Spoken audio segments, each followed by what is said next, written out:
All right, thank you for joining me. My name is Cory Green, and today we are having a podcast going over some of the Mexican filmmakers. We're going to call this one the Three Amigos. Again, my name is Cory Green. I'm going to have a guest joining me a little later, a good friend of mine and fellow cinephile by the name of Casey Hume.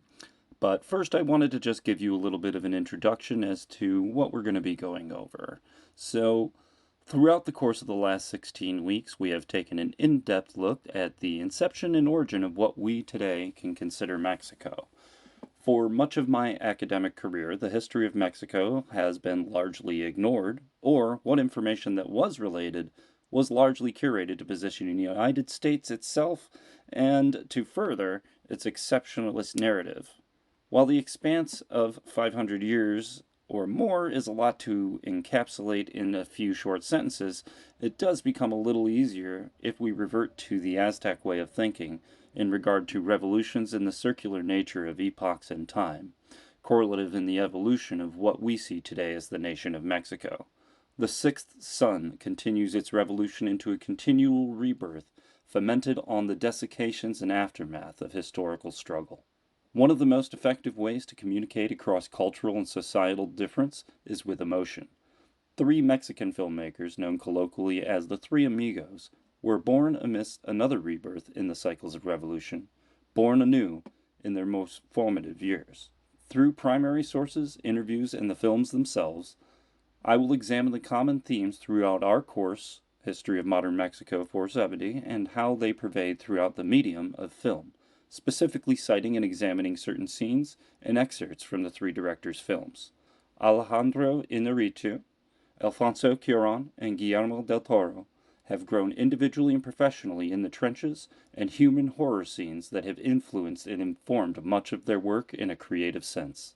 Through their environmental osmosis of a cultural narrative often silenced, overlooked, or intentionally obfuscated for American audiences, they have become master of communication of the important human themes that connect us all. Films like 21 Grams, Babel, Los Perros Amores, Pan's Labyrinth, Y Tu Mama Tambien, Roma, and many more exemplify and expound upon the thematic elements given light to during our foray into Mexican history. During a podcast, Alejandro was asked about some of his cinematographic choices and stylistic elements that he includes in his films. He responds by stating that both emotion and music are the great unifiers when it comes to differences of cultures, languages, and beliefs. Now I'd like to introduce my good friend and fellow cinephile, Casey Hume. Casey is a civil engineer who loves film, art, and introspection. A longtime friend and confidant, we have had many conversations surrounding life, the struggles we endure and develop through, and how those themes are expressed in artistic mediums such as art, television, cinema, and music. A longtime lover of history, we have had many late-night conversations surrounding the nuances of historical interactions and the implications they hold for us and future generations. Now, while we weren't able to include my former professor, Sean Adamson, who was a professor of film and horror, he was unavailable due to the time constraints any professor has at this time of year to complete this, but Casey is one of the few academics that I can always count on to have a meaningful and introspective conversation surrounding the various media that we consume beyond the face value that we see in mainstream media today in their very superficial analysis. So now we're going to go over some questions that we alluded to in our introduction. So, Casey, when you think back to high school here in Western New York, both having graduated from Pavilion School District, what do you remember learning about the history of Mexico? First of all, I want to thank you for having me on the podcast and asking me these questions and suggesting these films. When I think back to the high school education system that we went through and what we learned about Mexican culture and their history, I don't remember very much, to be fair, but there was a little bit of significance on the Aztecs. There was a little bit of significance on westward expansion. But beyond that, there wasn't really a lot said. No, I definitely can understand what you're saying there. When was sitting in class and thinking back many years, as it so happens, the exceptionalist narrative that was pervasive throughout much of our education just seemed focused on positioning the United States as this exceptional, great golden nugget bearer that would cure all of the ails of society by being that developing nation that embodied all of these aspirations that industrialization and the so called American dream held. I really don't recall much other than some of the things you mentioned with the Western territories, knowing about some guys with big hats and bullets across their chests. I think I learned more about the West and Mexico from Tombstone and Red Dead Redemption than I would have from the education system graduating in early 2000s in Western New York. And that's not to say much. We can bring up Pancho Villa and how very little significance they've given to him when he really did play quite a large part in the history of Mexico and what they were able to accomplish when it came to, well, their view on the United States and really how weak we were at that time. Yeah, it's very interesting you mentioned that. One of the pieces that was expanded upon during the class was Pancho Villa actually successfully invading the United States and Lincoln leaving some armaments along the Rio Grande for them to pick up and utilize, but they were never notified that they were missing. It was just some lost inventory as it was written down, but further removal from history in hindsight is expanded upon some of the things that really happened and necessarily why those pieces weren't included in the history we were taught. They would necessarily tarnish, damage, or impugn the exceptional golden nugget that the United States was, that they were infallible, and that Mexico is just this devolved backward nation that can't hold a candle to the United States. But as you know, some of our conversation prior to having this interview, I found out throughout the last 16 weeks in my course of how much more information was to be had if you just simply take a little time to dig. All right, so after that really invasive question into our childhood and the past, just kind of want to go back a little bit. So before I sprang this whole concept on you, how familiar were you with the Three Amigos, the filmmakers we have in discussion here, as alluded to earlier in the conversation? Are Alfonso Cuaron, Guillermo del Toro, and Alejandro Inarritu. So, if you wouldn't mind just telling me a little bit about what you know about these guys and maybe some of the films they've made. Prior to you bringing this up to me, I actually had only heard of one of the Three Amigos, and that was Guillermo del Toro. I was familiar with his work on multiple different movies, including Hellboy, Hellboy 2, Pan's Labyrinth, and his work as a producer on the movie Antler. Far as those three men go, that's Yeah, it's one of the things where I have found a lot with modern cinema and the way movies are marketed and produced that unless you really follow cinema itself, you don't know who some of these guys are. But I guarantee you, if obviously now, having looked into some of these directors, like, for example, Alejandro's done movies like 21 Grams, Babel, Birdman recently, The Revenant, Beautiful. These are Academy Award winning, world renowned films, and sometimes due to maybe our own uh, view that's obscured, we end up just seeing certain names attached to them. The Revenant obviously has a big star in Leonardo DiCaprio, so that's the name that carries with it as his portrayal of Hugh Glass in that film. But it's interesting when we think about some of these films that I just named off from one of these directors. They're pivotal, monumental films that are acclaimed, and if you didn't take the time to look at who the director was, you may never know that they're from a Mexican film director. And like you mentioned, Guillermo del Toro and his films, he has done a lot of films over the years, either sponsored or on behalf of or entered for Mexico in international uh, kinds of venues. And what he has been able to create and produce is diverse in its array of subject matter. You see films that are horror, films that are for children, and everything in between. And we'll get into a little more detail later about some of the artistic choices he makes, but Del Toro is another one where, if you really think back to El Espinosa del Diablo, or the Devil's Backbone, that was a film that was largely marketed to horror films and was not seen as a cultural commentary. But going forward, you know of The Shape of Water, or you know of the Hellboy movies, or things like that for him. Same goes with Alfonso Cuaron. When we look at some of his films that he's put out there, most people, if they haven't watched any foreign films of his, they'll point to either Great Expectations, or they'll point to any of the Harry Potter #3, The Prisoner of Azkaban. Believe it or not, that was another film that he did. When you look at some of the other films like Y tu mamá también, it just doesn't seem like it would be the same commentary. But these three filmmakers in particular have been largely impactful. So I've been talking for a little bit. I kind of wanted to expand on the one thing is that we started talking about. What out of some of the films that I have either just expanded upon or that you mentioned just a little while ago, what are some of your favorite films, and why, and what were some of the themes that you noticed or artistic directions that you enjoyed? Well, specifically for the films I watched in regards to this conversation, in Amores, I noticed that there's a lot of shaky cam, especially in the beginning, where they kind of let you feel the urgency of the situation that's going on through the camera movement.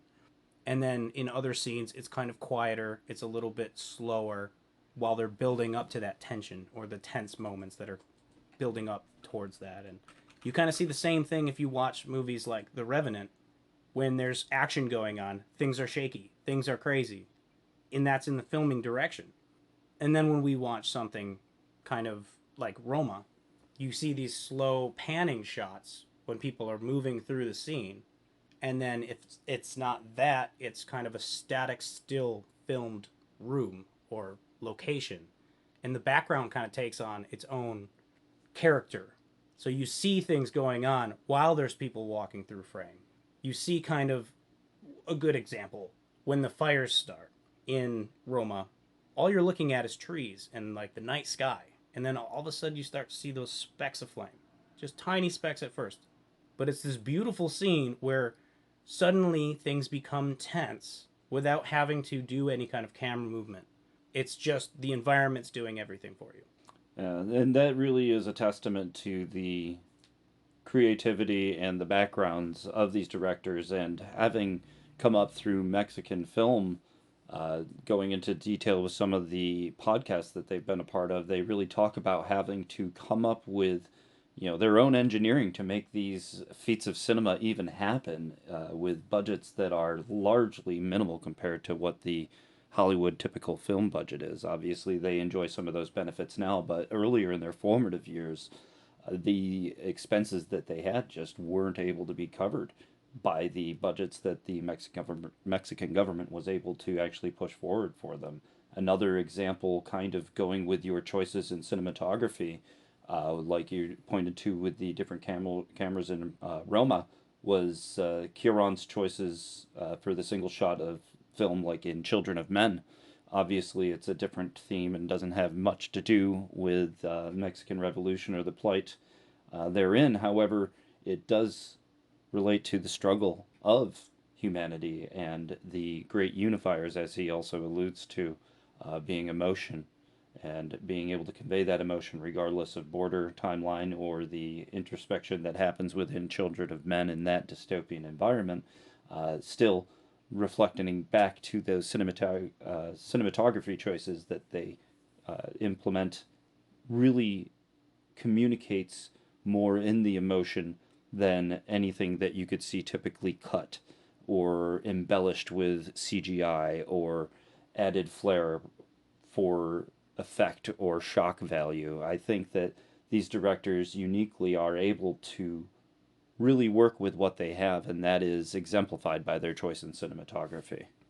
You really bring up a lot of good points in that answer, and it kind of ties in with this next question, and I want to see how much you really want to expand upon this, I'm going to kind of let you go and do your own thing. But in your professional opinion, as both a media consumer and creator, what are some of the most important themes to communicate in a story? Or maybe asked a different way, what do you think is one of the best ways to communicate a message when language isn't always an option? It's a great question. For me, one of the most important themes to communicate is emotion. And so you can do that through a variety of different performances. You know, you can show the actors crying actual tears or shocked look on faces. But what it really comes down to is, what does it evoke in the viewer? Have you gotten them to feel for these characters? Have you gotten them to kind of go along with their struggle to a point where they understand what's happening, even without seeing that emotion? Good examples of this are from like Amores. You get kind of everything that's going on at the very beginning. You have no idea. It's just people in a car. And I won't kind of go in too far into spoilery territory there at this point, but they take it back and then explain what's going through everybody else to the build up to that event. And then you start to feel the emotion of what they were going through. You start to finally kind of get what's happening in everybody's life once that happens. It's just to me, if you can make the audience feel, that's how you're communicating what you want to get through to them. The emotion in that scene and in many scenes throughout these different selections is the great unifier. And you kind of said something earlier that triggered a memory from another one of the podcasts that I did for this project, listening to the directors themselves talk about it. When at the end of Babel, I know it's been a while since you may have seen that one, but there's the scenario in the mountains where the father's with his two boys. One has just been shot, and the other boy is trying to surrender and get help for his brother who's been shot now. And during the filming, the boy could not cry. Couldn't cry on cue, as it happens with a lot of actors, especially child actors. You know, I won't go into detail on that, but he talked a little bit about the trouble he had, and you said emotion being that unifier. So he talked to this boy and tried to coach out, or coax out rather, some type of interaction or experience that would cause him to reflect and be able to tap into that emotion. And it turned out that the young boy had lost his mother very young, and the child was able to summon up that memory, and they started the scene, they captured it, and they were unable to stop the crying for quite some time. They were able to yell cut, and they were able to capture it for the movie. But when you look in it, you can see the authenticity and the raw emotion, and that's one of the central themes that they really tied back to that theme of the title itself being one of those triggers that just shows you that the Tower of Babel, as they talk about in biblical times, is the curse that is bestowed upon them to lose communication and lose touch with what makes us human, and that one language we can communicate without language is emotion. So it's just really awesome you bring that piece up, and I wanted to talk about that particular piece, and really just looking at, especially in in Amores and Babel and 21 grams, just the most pervasive across all of them is the basic human level of subsistence or survival that these characters are going through in these sometimes historical, sometimes fantastical scenarios, but it's usually some level of shelter, food, taking care of their family, ensuring those basic needs are met, and they're met by whatever means necessary and through whatever struggles come.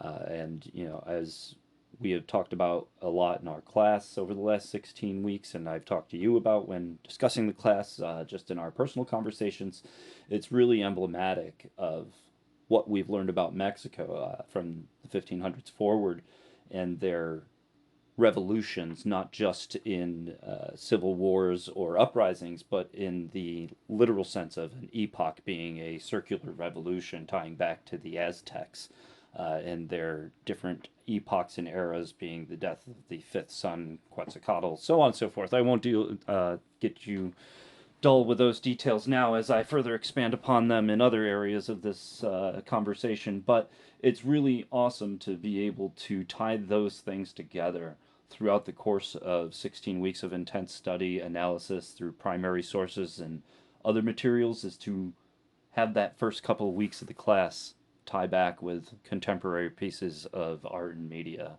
Absolutely. And what I actually want to add on to that, now that you brought up the historical significance, is in Roma, when you start to see kind of everybody's life falling apart, you also see an equal falling apart in society, specifically the scene where she's kind of towards the end of her pregnancy. We're talking about Cleo, of course. Oh, yeah. And they're trying to buy a crib, and all of a sudden, crap hits the fan. Sorry if you heard my sigh on that one. I'm just remembering that scene vividly. Go on. So suddenly there is a revolution, and we're talking about 1970s Mexico, where the film is set, and you've got all these wonderful human emotions being shown, this fear, this sense of uncertainty, and then on top of all of that, you have the historical side of things that make it that much more tense and problematic for the characters. And it's kind of a beautiful thing to show the time period, the location, through more than just vistas, but through action and background action and all of these other themes. It was really a wonderful scene, in a haunting kind of way. That's funny you put it in a juxtaposition, wonderful in a haunting way. When I was talking to another friend casually about some of these films and the work I was doing on the research, I had to put cool in quotation marks because nothing about some of these horrors and tragedies is actually cool, but when you really think about it in the context and lens of why we're analyzing these particular works and how they reflect the struggles that Mexicans as a nation have historically faced and developed their own cultural identity from, is really very interesting thing to examine. And I'm glad that you're able to see that without even doing the 16 weeks of deep analysis and primary sources that I have with my classmates. It's wonderful to see that those messages really ring clear. So, trying to kind of tie this all together, which I don't think we're really going to be able to do in less than 30 minutes like we're attempting to, I really wanted to just kind of finally ask, what lessons do you think that we as a society, or the world, or US, or Western New Yorkers, whomever really, what can we glean as some kind of examination of what informs Academy Award winning films? Do you think it's an opportunity for artistic expression, or is it more a way to communicate a better cultural understanding and a way to relay those themes and important lessons across cultural and generational divides, like these mediums that are actually able to do more so than traditional historical narratives? You're going to be able to get a lot more kind of immersion and feelings that you're able to put into the potential perspective of the protagonists or antagonists in these films. But if you could just expand on that a little bit on what you think those lessons might be. Sorry to be a little wordy there, but the question begs another question, and then probably one more after that, I'm sure. Well, absolutely. What I kind of think of when I've watched these is that it really depends on what your takeaway is and what your focus was on. If you're looking at how sound provokes emotion, or how sound kind of tells its own story, then maybe you're going to focus on how you can attribute sound in your own life. Or if you're looking at how people are acting, how people are responding, what are kind of the nuances of the relationships between people, you're going to think more along the lines of how can I be a better person, or how can we kind of look at a culture and not see so much their culture but as them as people, because we are all on the same earth. And when you see that other people struggle in the same exact ways that we do, you should be able to kind of, accept that for what it is at face value. We all suffer the same, we all feel the same, we all go through loss, anger, hate, fear, rejection, whatever it might be. It's not prone to just people in the United States, people in Mexico, people in Japan, wherever you're from. It is a worldwide phenomenon. And that's something I definitely think about, like the perspective of great unifiers across those cultural divides. And one of the ones that I know is pretty inarguable is death being another great equalizer. And some of those cultures you just mentioned and the variant views that they hold on death and their relationship with death. Obviously, United States being largely through different types of organized religion in like Catholicism, Protestants, and versions of the afterlife that involve uh, things other than reincarnation you see in different Eastern religions. But with Mexico and Japan, it's more of a uh, intertwined relationship that goes on beyond any kind of supernatural transcendence into another realm, but more continuing to exist within the same space with history, with ancestors and interaction, and continuing the story and the narratives. And I think that really holds to the way in which these films are made by the Three Amigos themselves, and other filmmakers in other countries. Some of the different films I watch from Japan and Korea have a lot of different themes that, again, touch on that struggle. And one of the things I kind of had scripted to say, it kind of ties into what I'm thinking and where our conversation's going now. It may be a little naive, but in my 33 years of cognition, I've seen the perpetual cycles of destruction and rebirth in the United States and in different Central American governments that we may or may not have had a hand in, and all these different cultures. But it's continual, and these epochs, these revolutions, these cycles continually, perpetually get smaller. And unfortunately, within those smaller circles and smaller times, we see the same intensity amplified in that smaller range. So, you look from the 17 to 1800s and that history, and then 18 to 19, and some of that same history is more compressed and rapid. And now what we're experiencing is just rapid tumult and circumstance and changes. And it's another great unifier is that struggle that we're all experiencing as the human race. And it's my hope that through artistic mediums like film or some of the music or the art like of Diego Rivera and some of the impressionists and the different tabloids and pieces that we went over during this semester, we were able to really see the profound way in which art was able to communicate when language wasn't always an option. There was large literacy deficits in certain areas where pictures and songs and oral traditions were the ways in which people were informed. And, it also harkens back to a little earlier in our last conversation when you were talking about Roma and the different propaganda that came out after the massacre and the various signages and postings in the same vein of Rivera that would ask why the government would massacre their own grandchildren, and then as a result, the music and counterculture that came out of that movement and spoke on those injustices was not just for consumption in the capitalistic world that we live in, but was more of a revitalization of revolution. So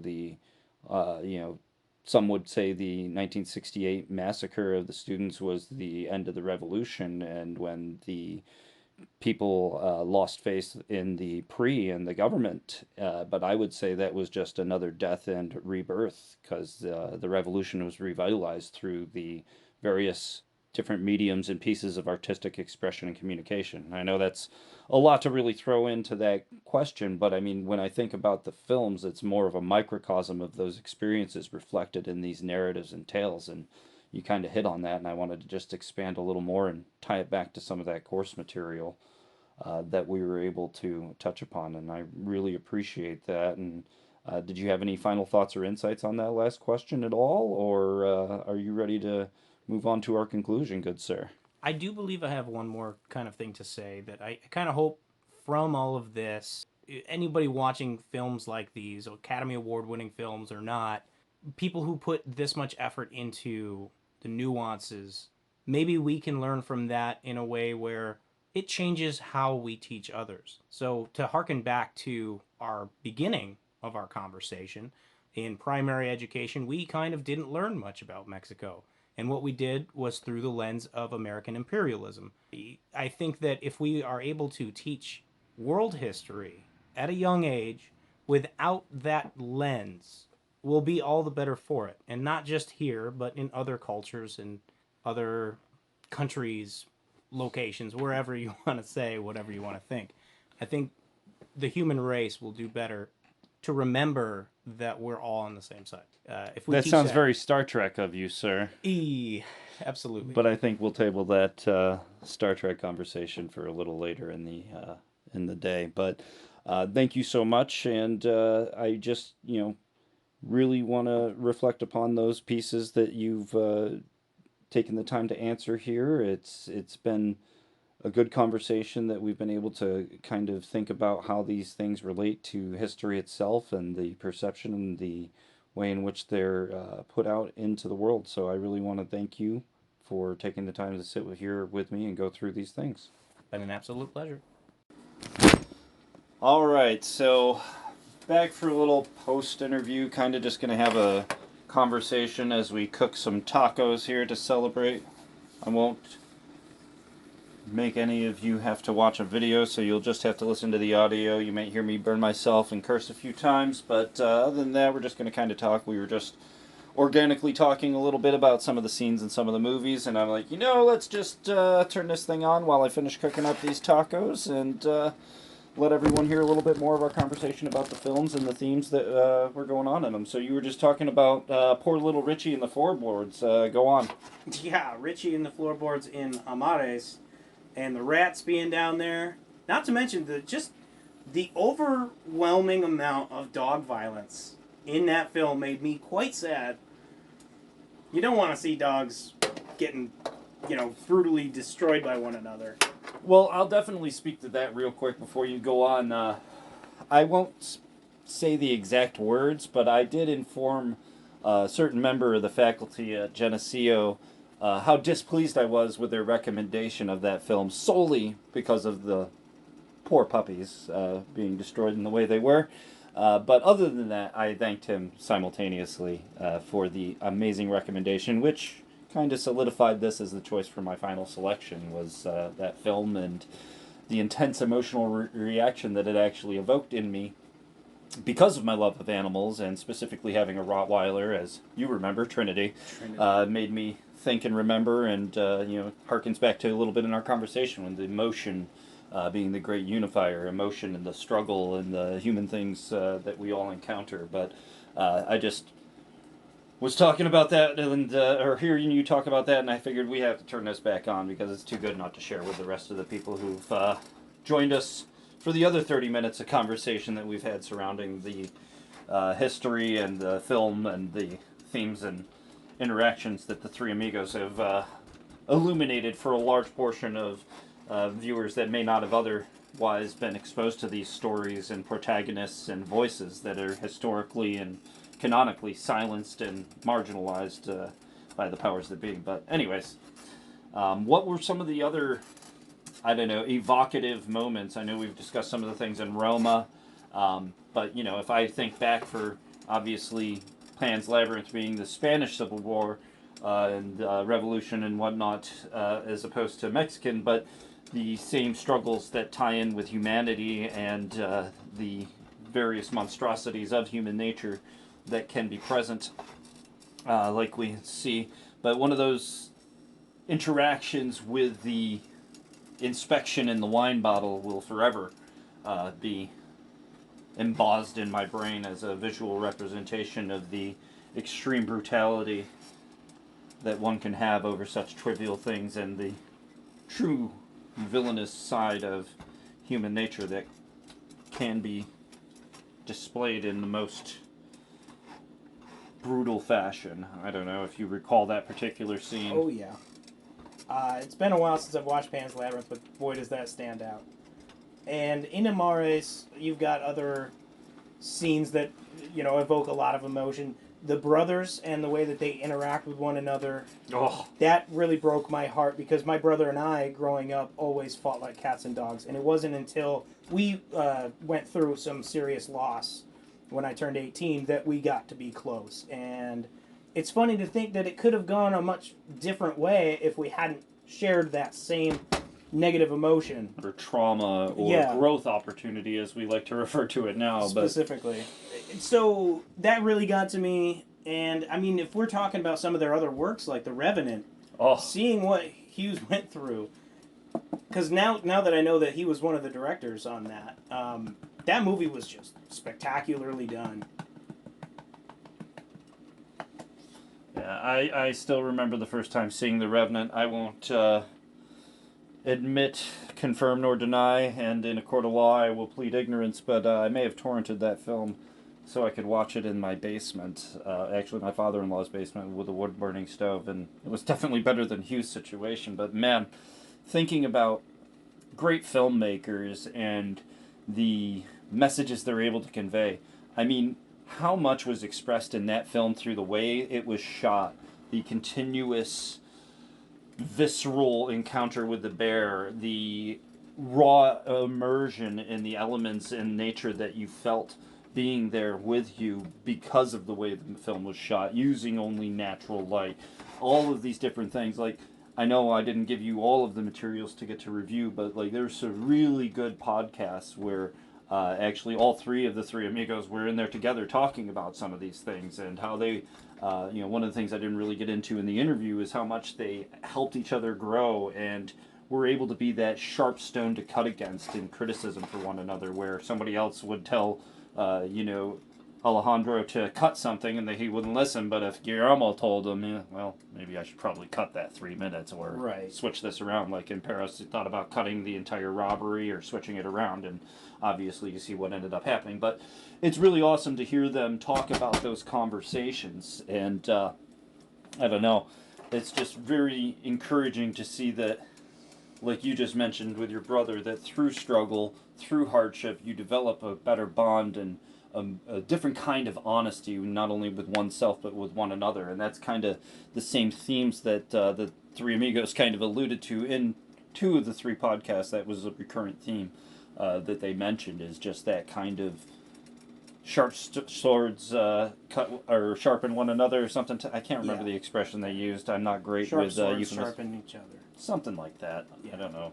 I couldn't say it 5 times fast. That's all I remember. But no, it was definitely awesome to get to talk with somebody about these films, and we've had many conversations throughout the course of the semester just about the course materials. You've read some of the papers I've written since I've been back to school, just because, again, like I alluded to earlier in the introduction, you're one of the few people I can always rely on to give thoughtful, critiques and feedback when it comes to things of intellectual pursuit. So I can't thank you enough for coming and talking about this stuff, and especially now about to eat some tacos. Now, they're not authentic tacos, and I have to make them palatable for people who don't enjoy spice, which breaks my heart because I prefer habaneros and For clarity, things that are like that. He's not talking about me about the no spice. No. I thoroughly enjoy a spicy taco, but I have a 6-year-old daughter who likes to say she enjoys spicy things, but about a mild at Taco Bell is the most she can handle, and even then she has to drink a whole thing of milk afterwards. It makes a big dramatic production. I think we're going to start acting school, but we'll make sure that she doesn't do any films with Inarritu, because every time I see a child in any of his films, I'm just like, great, now how am I going to have to watch somebody else experience tragedy? Watching a stillborn baby, watching father and 2 little girls get crushed by a car. Like, I couldn't do it, man. These movies, I'm going through a lot of things in my personal life, as you know, that I won't get really into detail here, but being, I guess, vulnerable emotionally at this point in my life, some of those visceral scenes just really resonated with me, and I'm not too ashamed to say that a couple of them definitely moved me enough to tears. Maybe watching them at 11:30 at night was a bad idea after having an exhausting week, but still. Any other closing thoughts that you would have in regards to the films? No, I'm going to go through and probably watch the rest of the list. I want to thank you for letting me be a part of this project and, kind of suggesting these films for me. And obviously some of that reading material that I'm going to try and grab from you here. But I really have had a great time having these discussions, so I hope you get an A and that you've had fun doing this as well. Well, A's are arbitrary at this point. When I'm walking in a week, C's get degrees. But I've enjoyed making this podcast. I've enjoyed the conversation with you, as always. I'd be probably having a similar conversation whether I was recording this or not, just to be frank. But it's awesome to be able to go over the different work that I've done this semester and the different readings. And having had you personally read some of my other stuff, you already know where my head's at on a lot of these pieces. So, again, Thank you for jumping in and taking the place of my good friend and Professor Sean. Who was unable to make it for this. You really came in and crushed it. Casey, thank you so much again, and thank you all for listening. And even if that all is just you, Dr. Jones, I appreciate you. You're amazing, and I cannot wait to catch lunch in the city. I'm just trying to get to 10 minutes. Waste your time a little bit. Maybe finish that margarita before you get to the next paper.